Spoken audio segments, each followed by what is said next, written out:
Hi, എല്ലാവർക്കും റമദാൻ കരീം. ഇന്ന് ഞാൻ തയ്യാറാക്കാൻ പോകുന്നത് വളരെ പെട്ടെന്ന് തന്നെ തയ്യാറാക്കിയെടുക്കാൻ പറ്റുന്ന ഒരു അടിപൊളി ഇഫ്താർ സ്നാക്കാണ് കേട്ടോ, ചിക്കൻ ഫിംഗർ. അപ്പോൾ ഇത് എങ്ങനെയാണ് തയ്യാറാക്കുന്നത് നമുക്ക് നോക്കാം. ഞാനിവിടെ ചിക്കൻ്റെ എല്ലില്ലാത്ത പീസാണ്, ഞാനിവിടെ ബ്രസ്റ്റ് പീസാണ് എടുത്തിരിക്കുന്നത്. ഇതുപോലെ ഒരു പീസാണ് ഞാനിവിടെ എടുത്തിരിക്കുന്നത്. പിന്നെ ഇതിലേക്ക് വേണ്ടിയിട്ട് 2 സവാള എടുത്തിട്ടുണ്ട്. അത്യാവശ്യം വലിപ്പത്തിലുള്ള സവാള തന്നെയാണ് ഞാൻ എടുത്തിരിക്കുന്നത്. 1 പിടി പുതിനയില, 1 പിടി മല്ലിയില, 4 പച്ചമുളക്, 1 table spoon ginger garlic paste. ഈ ജിഞ്ചർ ഗാർലിക് പേസ്റ്റ് ഉണ്ടാക്കുന്നതിൻ്റെ വീഡിയോ ഞാൻ ഇതിനു മുമ്പ് അപ്ലോഡ് ചെയ്തിട്ടുണ്ടായിരുന്നു. അപ്പം അതിൻ്റെ ലിങ്ക് ഞാൻ ഇതിൻ്റെ ഡിസ്ക്രിപ്ഷൻ ബോക്സിൽ കൊടുത്തിരിക്കാം. പിന്നെ ഇവിടെ നമ്മൾ വേവിച്ച കടലയാണ് കേട്ടോ. ഇത് ഞാനിവിടെ ഒരു 1/4 കപ്പ് എടുത്തിട്ടുണ്ട്. ഏകദേശം ഒരു 4 ടേബിൾ സ്പൂൺ വരും. വേവിച്ച കടല തന്നെ നമ്മൾ ഇതിനായിട്ട് എടുക്കണം, അത് പ്രത്യേകം ഒന്ന് ശ്രദ്ധിച്ചേക്കണം.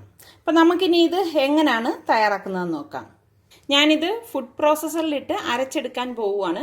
മിക്സിയുടെ ജാറിലിട്ടിട്ട് അരച്ചെടുത്താലും മതി. അപ്പോൾ ഈ ചിക്കൻ്റെ പീസ് ഇതിലേക്ക് ഇട്ട് കൊടുക്കാം. ഇത് വേവിക്കാത്ത ചിക്കൻ്റെ പീസാണ് കേട്ടോ. ഇനി ഇതിലേക്ക് ഞാനിവിടെ സവാള കട്ട് ചെയ്തെടുത്ത് വെച്ചിട്ടുണ്ട്, അതും ഇട്ട് കൊടുക്കാം. ഈ എടുത്തു വെച്ചിരിക്കുന്ന കടല വേവിച്ച് തന്നെ ഇടണം കേട്ടോ. ജിഞ്ചർ ഗാർലിക് പേസ്റ്റ്, പച്ചമുളക്, പുതിനയില, മല്ലിയിലയുടെ തണ്ട് ഇല്ലാതിരിക്കാൻ പ്രത്യേകം ഒന്ന് ശ്രദ്ധിച്ചേക്കണം കേട്ടോ. ഇനി കുറച്ച് പൊടികൾ കൂടി നമുക്കിതിലേക്ക് ചേർത്ത് കൊടുക്കാം.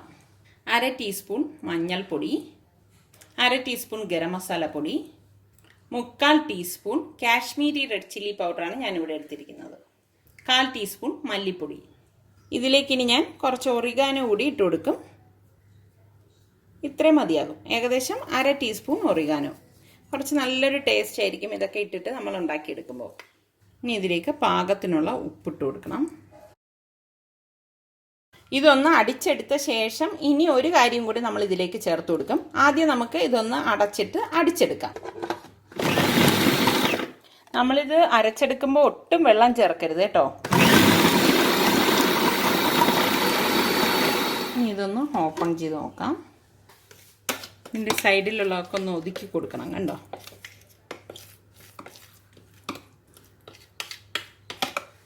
ഒതുക്കി കൊടുത്തിട്ട് നമുക്കിതിലേക്ക് ഇനി ഒരു കാര്യം കൂടി ചേർത്ത് കൊടുക്കണം.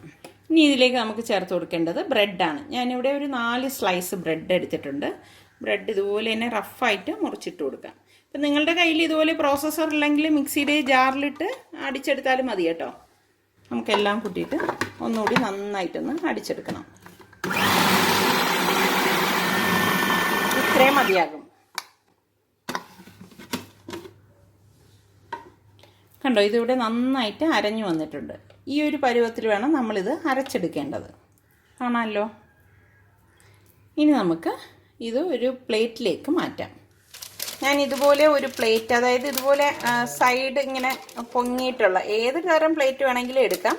ഇതുപോലത്തെ ഒരു പ്ലേറ്റ് ആകുമ്പോൾ എളുപ്പമാണ്. ഇതുപോലത്തെ ഒരു പ്ലേറ്റിൽ കുറച്ച് എണ്ണ തടവിയിട്ട് ബട്ടർ പേപ്പർ ഇതുപോലെ ഇട്ടിരിക്കുന്നതാണ്.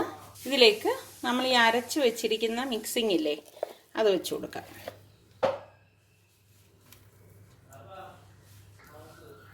ഇനി ഒരു സ്പാച്ചില എടുത്തിട്ട് അതിലേക്ക് കുറച്ചൊരു ഓയിലൊന്ന് തടവിയിട്ട് ഇതൊന്ന് അമർത്തി കൊടുക്കാം, അതായത് ഒന്ന് ലെവൽ ചെയ്ത് കൊടുക്കണം.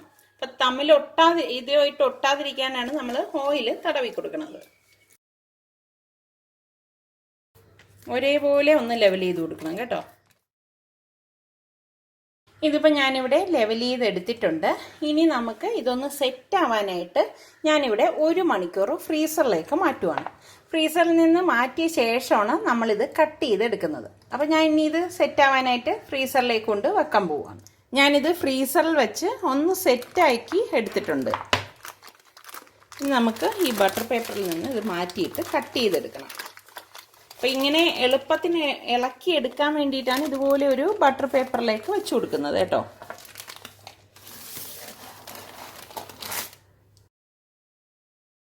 കണ്ടോ, ഇപ്പം നല്ല ഉറച്ചിട്ടുണ്ട്. ഇത് നമുക്കിഷ്ടമുള്ള ഷേപ്പിൽ ഇത് കട്ട് ചെയ്തെടുക്കാം.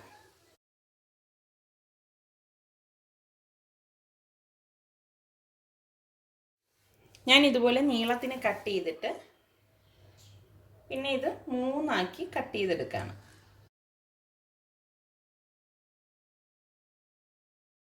കണ്ടോ, ഇതുപോലെ കട്ട് ചെയ്തെടുക്കും. ഇത് നമുക്ക് ഏത് രീതിയിൽ വേണമെങ്കിലും കട്ട് ചെയ്തെടുക്കാം കേട്ടോ.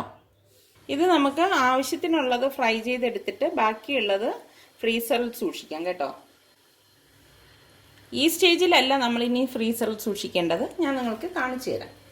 അപ്പം ഞാനെല്ലാം ഇതുപോലെ തന്നെ കട്ട് ചെയ്തെടുത്തിട്ടുണ്ട്. ഇനി ഇതെങ്ങനെയാണ് റെഡിയാക്കുന്നതെന്ന് ഞാൻ കാണിച്ചു തരാം. ഒരു ബൗളിൽ ഞാൻ ഒരു മുട്ട പൊട്ടിച്ചൊഴിച്ചിട്ടുണ്ട്. ഇതിലേക്ക് 1 ടേബിൾ സ്പൂൺ പാലൊഴിച്ചു കൊടുക്കാം. ഇനി ഇതിലേക്ക് കുറച്ച് ഉപ്പിട്ട് കൊടുക്കണം. നന്നായിട്ടൊന്ന് മിക്സ് ചെയ്ത് കൊടുക്കാം.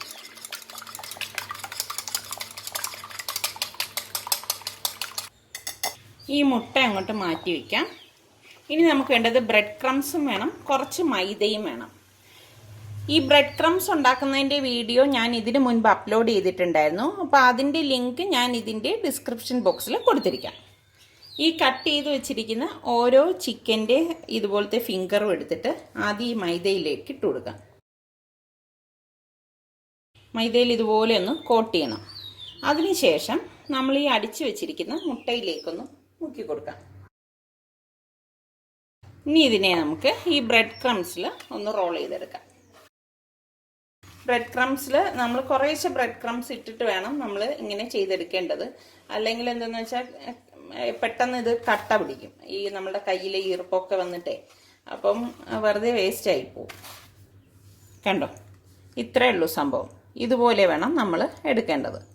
അപ്പം ഞാൻ ഇനി ഇതൊരു പ്ലേറ്റിലേക്ക് മാറ്റുവാണ്.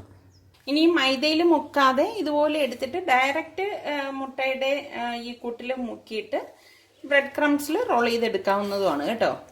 എങ്ങനെ വേണമെങ്കിലും ചെയ്തെടുക്കാം. ഇവിടെ ഞാനെല്ലാം ഇതുപോലെ ബ്രെഡ് ക്രംസിൽ കോട്ട് ചെയ്തെടുത്ത് വെച്ചിട്ടുണ്ട്. ഇപ്പോൾ ഫ്രൈ ചെയ്തെടുക്കാൻ വേണ്ടിയിട്ടുള്ളത് ഞാൻ മറ്റൊരു പാത്രത്തിലേക്ക് മാറ്റിയിട്ടുണ്ട്. ഇത് ഞാൻ ഇനി ഫ്രീസറിൽ സൂക്ഷിക്കുകയാണ് ചെയ്യുന്നത്. ഇതുപോലെ ഗ്യാപ്പ് ഇട്ടിട്ട് വേണം നമ്മൾ ഇതുപോലെ ബട്ടർ പേപ്പറിലോ ഫോയിൽ പേപ്പറിലോ വെച്ച് ഒരു 2-3 മണിക്കൂർ ഇത് ഇതുപോലെ എടുത്ത് ഫ്രീസറിൽ വെക്കും. അതിനുശേഷം എടുത്ത് സിപ്ലോ കവറിലാക്കുകയാണ് ചെയ്യുന്നത്. അപ്പോൾ ഇത് തമ്മിൽ ഒട്ടിപ്പിടിക്കത്തില്ല, ഒരു കട്ടിയും ഉണ്ടാവും. പിന്നെ ആവശ്യാനുസരണം നമുക്ക് എത്രയാണോ വേണ്ടത് അതിനനുസരിച്ച് എടുത്ത് ഡയറക്റ്റ് നമുക്ക് ഫ്രൈ ചെയ്തെടുക്കാവുന്നതാണ്. ഞാൻ ഇനി ഇത് ഫ്രീസറിലേക്ക് വെക്കാൻ പോവുകയാണ്. ഇത് ഫ്രൈ ചെയ്തെടുക്കാനുള്ള ഓയിൽ ഒഴിച്ചു കൊടുക്കാം.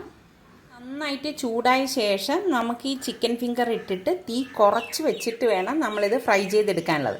കാരണം ഇത് വേവിച്ച ചിക്കനൊന്നും അല്ലല്ലോ, അപ്പോൾ ഈ എണ്ണയിൽ കിടന്ന് അത് വേകണം. എണ്ണ ഇവിടെ ചൂടായിട്ടുണ്ട്. നമുക്ക് ഈ എടുത്ത് വെച്ചിരിക്കുന്ന ഓരോ ഫിംഗറും ഇതിലേക്ക് ഇട്ട് കൊടുക്കാം. ഈ ഒന്ന് കുറച്ച് വെച്ചിട്ട് ഇനി ഫ്രൈ ചെയ്തെടുക്കാം.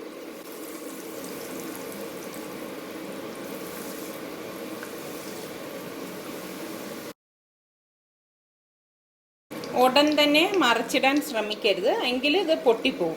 അപ്പം ഇതൊന്ന് ഫ്രൈ ആയ ശേഷം മാത്രമേ മറിച്ചിടാവൂ. ഒരു സൈഡ് റെഡിയാകുമ്പോൾ ഇതുപോലൊന്ന് മറിച്ചിട്ട് കൊടുക്കാം.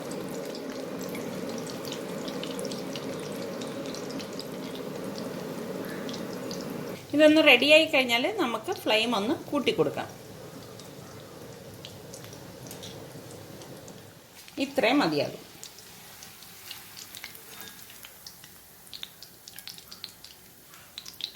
ബാക്കിയിരിക്കുന്ന ചിക്കൻ ഫിംഗറും നമുക്കിതുപോലെ തന്നെ ഇട്ട് ഫ്രൈ ചെയ്തെടുക്കാം. വളരെ പെട്ടെന്ന് തന്നെ തയ്യാറാക്കിയെടുക്കാൻ പറ്റുന്ന ചിക്കൻ ഫിംഗർ ഇവിടെ തയ്യാറായിട്ടുണ്ട്. അപ്പം നിങ്ങൾ എല്ലാവരും ഇത് ട്രൈ ചെയ്ത് നോക്കി. നിങ്ങൾക്കിത് ഇഷ്ടമാണെങ്കിൽ ഇതിൻ്റെ ലിങ്ക് ഷെയർ ചെയ്യാനും ലൈക്ക് ചെയ്യാനും കമൻറ്റ് ചെയ്യാനും മറക്കരുതേ. അതുപോലെ തന്നെ നമ്മളുടെ സലു കിച്ചൻ സബ്സ്ക്രൈബ് ചെയ്തിട്ടില്ലാത്തവരുണ്ടെങ്കിൽ ഈസി റെസിപ്പികൾക്കായി സലു കിച്ചൻ സബ്സ്ക്രൈബ് ചെയ്യാനും മറക്കരുത് കേട്ടോ.